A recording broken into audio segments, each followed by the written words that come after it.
قال النبی صلی اللہ علیہ وسلم لا يلدغ المؤمن من جحر واحد مرتين، مومن ایک سوراخ سے 2 بار نہیں ڈسا جاتا۔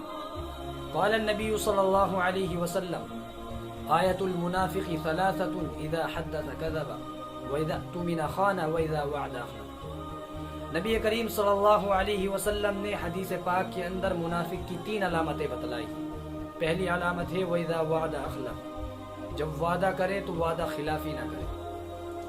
نبی کریم صلی اللہ علیہ وسلم سے ایک شخص نے وعدہ کیا اور چلا گیا، 3 دن کے بعد واپس آیا، ہمارے حضور صلی اللہ علیہ وسلم اسی جگہ پر کھڑے رہے۔